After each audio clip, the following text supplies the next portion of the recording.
الحمدللہ والصلاة والسلام علی رسول اللہ وعلی آلہ وصحبہ اجمعین۔ السلام علیکم ورحمۃ اللہ وبرکاتہ۔ سیرت النبی کریم صلی اللہ علیہ وآلہ وسلم کی 8ویں ایپیسوڈ کے ساتھ آپ کا میزبان رضوان سعید آپ کی خدمت میں حاضر ہے۔ سیرت النبی کریم صلی اللہ علیہ وآلہ وسلم سے محبت رکھنے والے دوستو، پچھلی ایپیسوڈ کے آخر میں آپ نے واقعہ شق صدر سماعت فرمایا۔ آج کی قصہ کا آغاز ہم اس واقعہ کے بعد کے حالات سے کرتے ہیں۔ دوستو، حضرت حلیمہ سعدیہ رضی اللہ تعالی عنہا نے شق صدر کے واقعہ کے بعد آپ صلی اللہ علیہ وآلہ وسلم کو 4 یا 5 سال کی عمر میں آپ کی والدہ محترمہ حضرت آمنہ کے حوالے کر دیا۔ انہوں نے آپ صلی اللہ علیہ وآلہ وسلم کی خدمت کے لیے ایمن کو مامور کیا، جو آپ کے والد کی کنیز تھیں۔ ان کا اصلی نام برکہ تھا۔ جب آپ صلی اللہ علیہ وآلہ وسلم کی عمر مبارک 6 سال کی ہوئی تو آپ کی والدہ محترمہ حضرت آمنہ حضور صلی اللہ علیہ وآلہ وسلم کو ساتھ لے کر اپنے مرحوم شوہر حضرت عبداللہ کی قبر کی زیارت کے لیے یثرب روانہ ہوئیں۔ 2 اونٹوں پر مشتمل اس مختصر سے قافلے میں آپ صلی اللہ علیہ وآلہ وسلم کی کنیز حضرت ایمن رضی اللہ تعالی عنہا بھی ہمراہ تھیں۔ وہ دارالنابغہ میں اتری، جہاں حضرت عبداللہ مدفون تھے، اور 1 مہینہ وہاں قیام کیا۔ وہاں آپ صلی اللہ علیہ وآلہ وسلم نے بنی نجار کے تالابوں میں تیرنا سیکھا اور گھڑی کے سامنے ننھیال لڑکوں کے ساتھ کھیلا کرتے۔ حضرت ایمن رضی اللہ تعالی عنہا کا بیان ہے کہ یثرب کے یہود حضور صلی اللہ علیہ وآلہ وسلم کو بڑے غور سے دیکھتے۔ میں نے سنا کہ ان میں سے ایک کہہ رہا تھا کہ یہ اس امت کے نبی ہیں اور یہی ان کا دارالہجرت ہے۔ میں نے ان کی یہ بات ذہن میں محفوظ کر لی۔ واپسی میں بدر کے قریب ابوا کے مقام پر حضرت آمنہ بیمار ہوئیں، جس کی وجہ سے اس قافلے نے وہاں قیام کیا۔ حضرت آمنہ نے وہیں وفات پائی۔ وقت آخر آپ صلی اللہ علیہ وآلہ وسلم اپنی والدہ کے سرہانے بیٹھے تھے۔ ماں نے اپنے جلیل القدر بیٹے کو جی بھر کے دیکھا اور چند شعر پڑھے، جن کا متن مواہب لدنیہ میں محفوظ ہے۔ بوقت وفات حضرت آمنہ کی عمر تقریباً 28 سال تھی، اور وہ حضور اکرم صلی اللہ علیہ وآلہ وسلم کی ولادت کے بعد 6 سال 3 مہینے تک زندہ رہی۔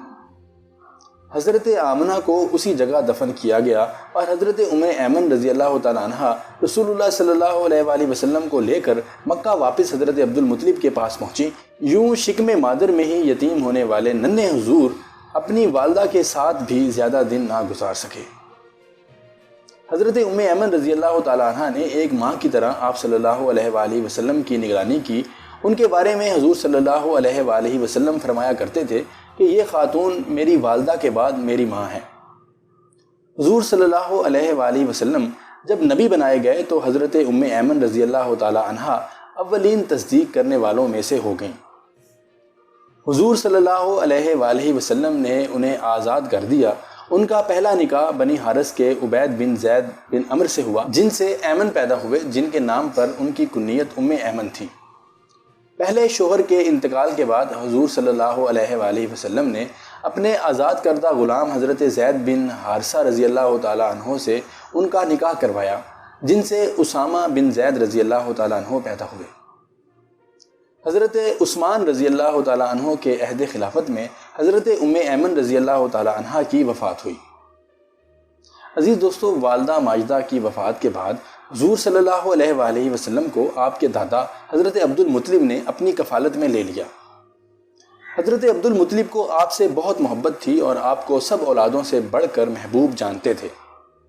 روایتوں سے پتہ چلتا ہے کہ حضرت عبدالمطلب کو یقین تھا کہ ان کا پوتا بڑا نام پانے والا ہے۔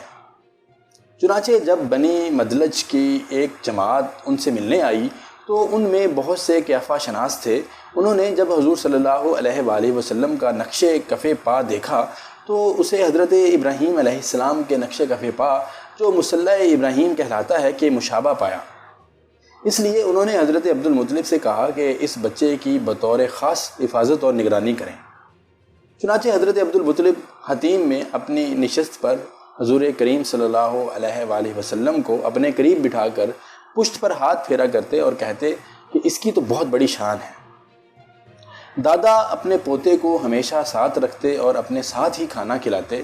عزیز دوستو، اسی سال حضرت عثمان بن عفان رضی اللہ تعالی عنہ کی ولادت مبارکہ ہوئی۔ حضرت عبد المطلب کے زیر سایہ آپ کا بچپن بہت آرام سے گزرا۔ صرف حضرت عبد المطلب ہی نہیں بلکہ آپ سے آپ کے تمام چچا اور پھوپھیاں بھی بے حد محبت کرتی تھیں، لیکن اللہ کی مشیت کچھ اور تھی، اور ابھی آپ 8 سال کے تھے کہ حضرت عبد المطلب کا بھی انتقال ہو گیا۔ آپ کو اپنے دادا سے بہت انس اور محبت تھی۔ جب حضرت عبد المطلب کا جنازہ اٹھا تو آپ بھی جنازے کے ساتھ تھے اور شدت غم سے روتے جاتے تھے۔ اس وقت حضرت عبد المطلب کی عمر 82 سال تھی۔ 8 سال کا ایک معصوم بچہ جس کے ماں باپ بھی وفات پا چکے ہوں، اور اب شفیق دادا بھی، نہ کوئی بہن نہ کوئی بھائی، تن تنہا، لیکن کون جانتا تھا کہ بظاہر یہ بے آسرا معصوم بچہ کچھ ہی عرصے بعد ہزاروں لاکھوں کا آسرا بننے والا ہے۔ بلا شک و شبہ آپ صلی اللہ علیہ وآلہ وسلم کی زندگی کے لمحہ لمحہ میں ہمارے لیے سیکھنے کو بہت کچھ ہے۔ سیرت نبی کریم صلی اللہ علیہ وآلہ وسلم سے محبت رکھنے والے دوستوں، حضرت عبد المطلب کی وفات کا واقعہ ایک اور لحاظ سے بھی بہت اہمیت کا حامل ہے۔ قصی بن کلاب نے جملہ امور ریاست حضرت صلی اللہ علیہ وآلہ وسلم کے جد امجد عبد مناف کے حوالے کیے تھے، جو کہ بعد ازاں ان کے بیٹے اور آپ کے پردادا حضرت ہاشم کے حصے میں آئے۔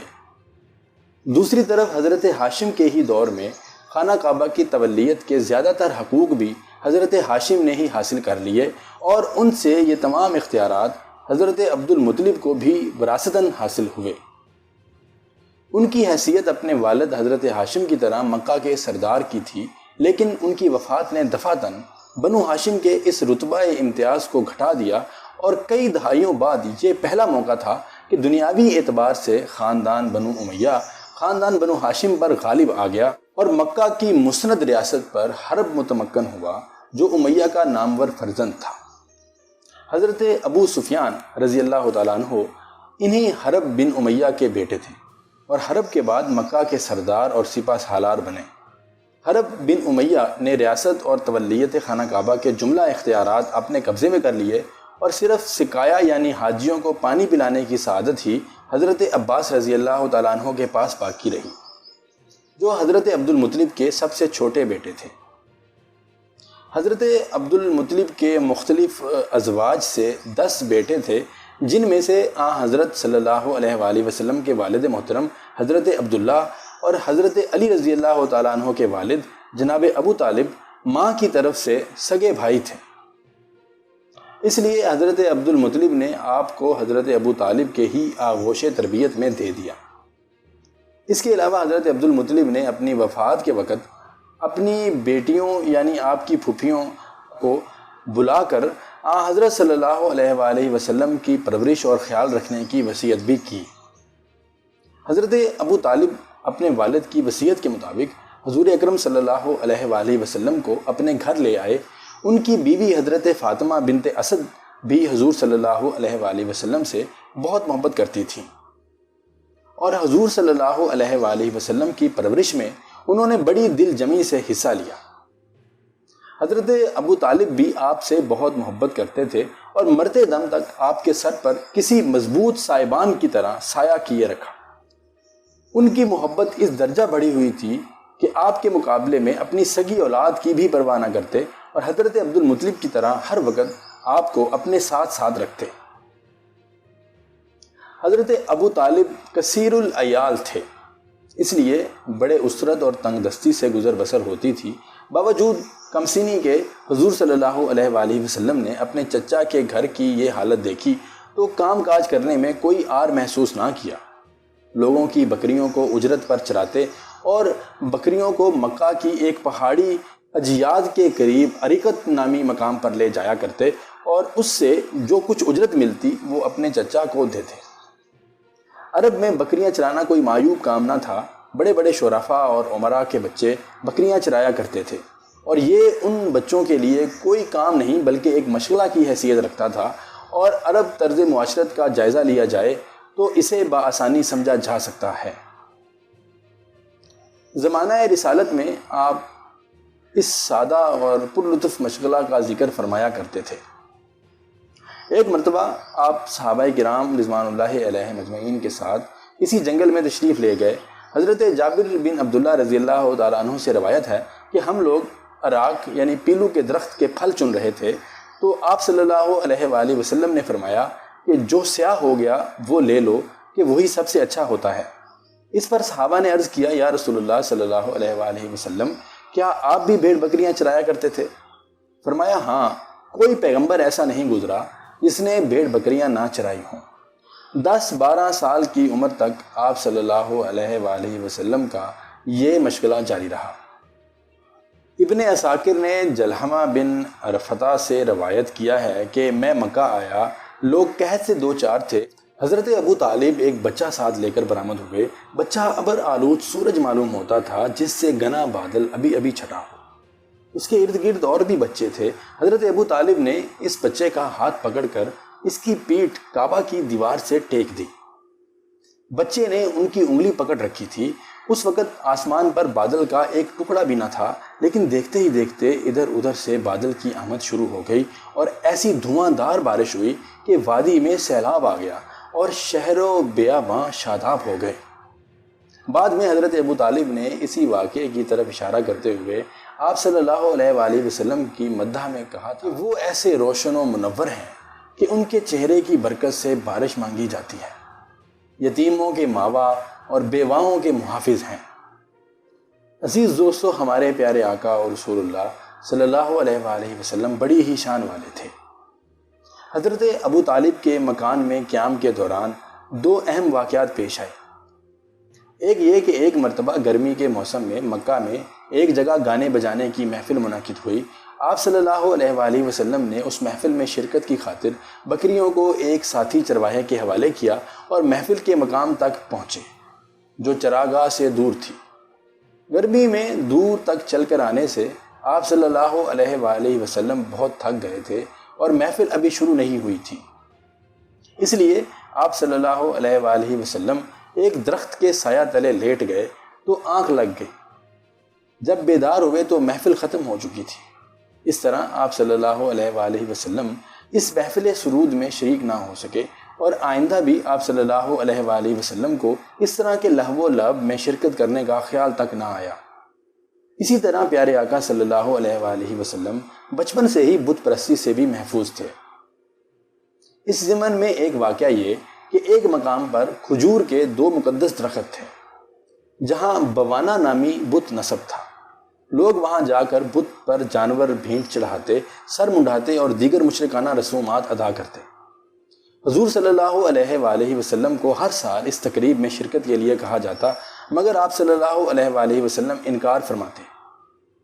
ایک مرتبہ چچاؤں اور پھوپھیوں کے اصرار پر آپ صلی اللہ علیہ وآلہ وسلم وہاں گئے، لیکن بہت دیر تک نظروں سے اوجھل رہے۔ جب دکھائی دیے تو چہرے پر خوف کے آثار تھے۔ پھوپھیوں نے وجہ پوچھی تو فرمایا کہ جب بھی اس بت کے قریب جانا چاہتا تو ایک سفید رنگ کا دراز قد شخص میرے قریب آتا اور کہتا کہ اے محمد صلی اللہ علیہ وآلہ وسلم، پیچھے ہٹ جائیے اور بت کو ہاتھ مت لگائیے۔ اس واقعہ کے بعد آپ صلی اللہ علیہ وآلہ وسلم کسی ایسی تقریب میں نہیں گئے جہاں بتوں پر بھینٹ چڑھائی جاتی ہو۔ ایک بار قبیلہ لہب کا ماہر قیافہ شناس مکہ آیا۔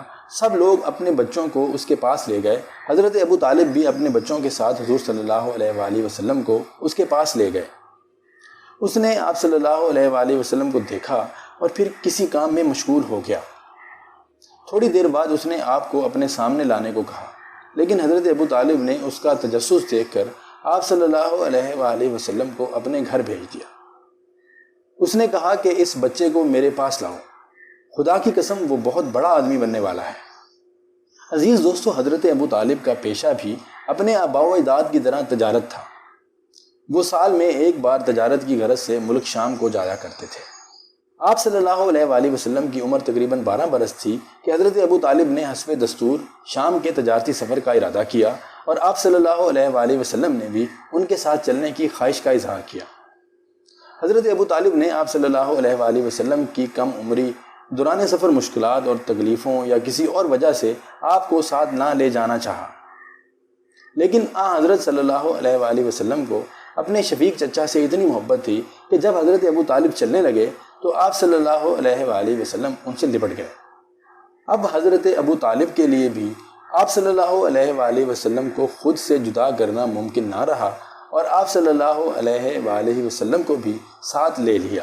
عزیز دوستو، مورخین کے مطابق اس سفر شام کے دوران ایک عیسائی راہب بحیرہ کا مشہور واقعہ پیش آیا، جس نے آپ صلی اللہ علیہ وآلہ وسلم میں کچھ ایسی نشانیاں دیکھیں جو ایک آنے والے پیغمبر کے بارے میں قدیم آسمانی کتب میں لکھی ہوئی تھیں۔ اس نے حضرت ابو طالب کو بتایا کہ اگر شام کے یہود یا نصارہ نے یہ نشانیاں پا لیں تو آپ صلی اللہ علیہ وآلہ وسلم کی جان کو خطرہ ہو سکتا ہے۔ چنانچہ حضرت ابو طالب نے یہ سفر ملتوی کر دیا اور واپس مکہ آ گئے۔ عزیز دوستو، اس واقعہ کو انشاءاللہ میں اگلی قسط میں تفصیل کے ساتھ آپ کو سناؤں گا۔ سیرت النبی کریم صلی اللہ علیہ وآلہ وسلم کی مکمل اقساط دیکھنے کے لیے ہمارے یوٹیوب چینل کو سبسکرائب کر لیجیے اور ساتھ میں موجود بیل آئیکن کا بٹن بھی دبا دیجیے۔ اگر آپ کو ہماری ویڈیو اچھی لگتی ہے تو اس کو لائک کرنا اور شیئر کرنا مت بھولیے گا۔ اپنا بہت سارا خیال رکھیے گا اور دعاؤں میں اپنے ہوسٹ رضوان سعید کو یاد رکھیے گا۔ انشاءاللہ ملتے ہیں جلد ہی نیکسٹ ایپیسوڈ کے ساتھ۔ اللہ حافظ۔